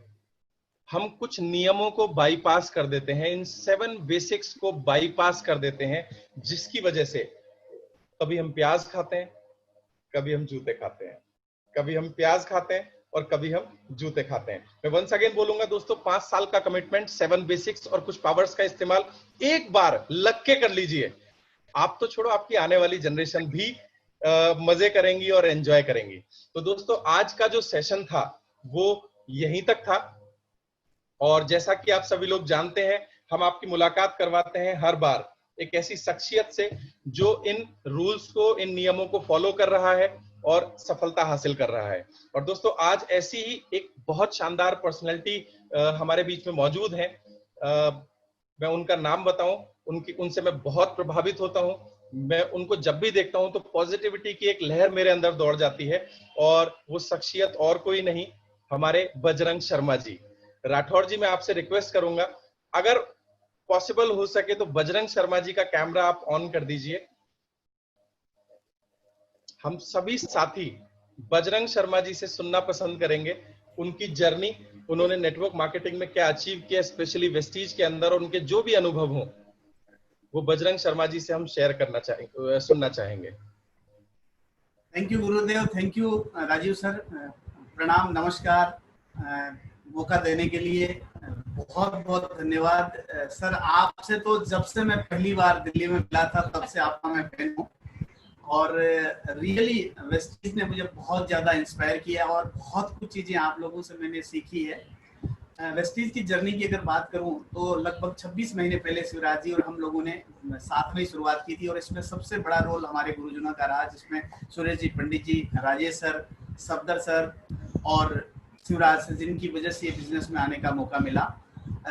मैं अगर मेरी बात करूं तो मैं मुंबई में 2002 से मुंबई में रहता हूं। वैसे मेरी कर्म भूमि वो मुंबई है, लेकिन मेरी जन्म भूमि है वो राजस्थान है, और मैं एक कंपनी में जॉब किया करता था। 28 साल मुझे जॉब करते करते, और 2002 से मैं मुंबई में रह रहा था, और लगभग 48,000 रुपीज मेरी सैलरी यहाँ थी इस कंपनी में। 2 साल पहले मेरे जीवन में वेस्टीज आया और मैंने वेस्टीज की शुरुआत की, और कारण यही था कि बस मैं 50,000 लगभग छोड़ के आया था, तो मुझे उससे कम मंजूर नहीं था यहाँ पर, और यही कारण रहा कि पहले महीने में ही मेरा यहाँ गोल्ड का लेवल हुआ, और लगभग 55,000 की मेरी यहाँ से जो कमीशन बना वेस्टीज के माध्यम से। और फिर ये सिलसिला आगे चलता रहा, खट्टे मीठे बहुत से अनुभव आए, इवन सबसे पहले तो परिवार ने भी साथ नहीं दिया, बहुत कुछ चीजें होती रही, लेकिन वही था, बस गुरुजनों का आशीर्वाद था और मिलजुल के आगे बढ़ते रहे। और आज क्राउन का लेवल है बहुत बड़ी नहीं, लेकिन 1 लाख रुपए प्लस की आज महीने की यहाँ से आमदनी है। और पिछले साल आप भी हमारे साथ में थे और सब लोग, जैसे कल आप बता रहे थे, मेरे जैसे इंसान का बदलना बड़ा मुश्किल है, सुबह उठना, शायद मैं भी उनमें से ही था। और मलेशिया टूर पे भी आप बहुत जल्दी सोते थे और कई बार हम सुबह आपको ढूंढते थे तो आप उठते नहीं थे। तो मैंने वहां पर देखा तो मलेशिया का जो फॉरेन ट्रिप रहा उसके अंदर 1750 लोगों के बीच हमें जाने का मौका मिला। और वहां जाने के बाद हमें लगा कि किस तरह से वेस्टीज में लोग एंजॉय करते हैं फॉरेन में आकर के, वाकई बहुत अमेजिंग ट्रिप था वो। और वजह की बात ये रही कि उस फॉरेन ट्रिप का जो वीडियो बना उसमें 1750 लोगों में से लगभग 1200 लोगों का इंटरव्यू हुआ, लेकिन हमारी टीम में से शिवराज सर, नीलम मैडम, राजेश जी और मैं, इतने ही लोग थे नए नए। लेकिन उन 1200 लोगों में से 2 लोगों का हमारा इंटरव्यू छपा उसके अंदर, जो आज भी उस वीडियो में है। वो बहुत ज्यादा मुझे इंस्पायर करता है आज भी। और इससे अगली अचीवमेंट की मैं बात करूं तो वैसे हमारे घर के ऊपर अपने पैसे से खरीदा हुआ एक स्कूटर भी नहीं हुआ करता था, लेकिन आज इस वेस्टीज के कार फंड से 19 लाख रुपए की 14 जनवरी 2020 को किया सेल्टोस कार ली। और आपने भी उस टाइम बोला था कि भाई हमारा डेस्टिनेशन लग्जरी का है, आपने इतनी महंगी क्यों ले ली, एक बार छोटी मोटी ले लेते फिर लग्जरी लेना अपने को। लेकिन पता नहीं वो कैसे इंस्पिरेशन मिली और सब लोगों का प्यार मिला तो कुल मिला के आ गई हो। तो बहुत अच्छा लग रहा है सर इस बिजनेस में आकर के। और अभी क्राउन तो खैर वो जैसे राजेश सर बोलते हैं 5 उंगलियां घी में है, तो आज सभी तरह के जो car fund, house fund, travel fund सब चीजें मिली रही है। और इस महीने से तो और ज्यादा जो ट्रेवल फंड में बढ़ोतरी कर दी गई है, और कुछ एलओबी में बहुत कुछ नया होने वाला। और रियली आपका जो सेशन हो रहा है सर वो बहुत ही इंस्पिरेबल, बहुत अलग तरह की एक लर्निंग मिल रही है। वैसे पिछले लगभग 3-3.5 महीने से एक अलग तरह की संजय सर की मीटिंग में हमें मिलता रहता था, लेकिन अभी हमारी टीम में आपने सुबह सुबह आकर के एक बहुत नया ऊर्जा का एक संचार जो लोगों ने किया, उसकी वजह से बहुत ज्यादा बेनिफिशियरी है, अच्छों लोगों को बहुत आनंद आ रहा है। और मेरी टीम की यानी इवन सभी की टीम के बहुत सारे लोग इसके अंदर बैठे हुए हैं और बहुत ज्यादा आनंद आ रहा है। बहुत कुछ एक अलग अनुभूति हो रही है सर कि कहाँ जॉब में सुबह टिफिन लेके जाना और रात को घर पे लौट के आना। और मेरी जर्नी की अगर बात करूं तो मेरी नेटवर्क मार्केटिंग का परिचय सुरेश पंडित जी मुझे रेलवे स्टेशन पे मिले थे। वो मुझे जानते नहीं थे, ना मैं उनको जानता था। हमारा परिचय मुंबई में स्टेशन पर, रेलवे स्टेशन पे हुआ था और वहां से हमारी इस बिजनेस की शुरुआत हुई थी। तो बहुत कुछ अलग इस इंडस्ट्री ने मुझे दिया है, जो लाख लाख धन्यवाद। और आप जैसे गुरुजनों का बहुत ज्यादा धन्यवाद, जिसकी वजह से आज लाइफ पूरी 100% चेंज हो गई है। और लॉकडाउन में भी घर पे आराम पे बैठ करके भी बहुत कुछ एंजॉय कर रहे हैं, बहुत ज्यादा अपने आप को भाग्यशाली महसूस कर रहे हैं। Thank you sir, thank you. और इतना ही चेंजिंग नहीं आया, पूरे परिवार में चेंज आया है। मेरे पास में एक होने वाला एक भावी DUCD भी बैठा है।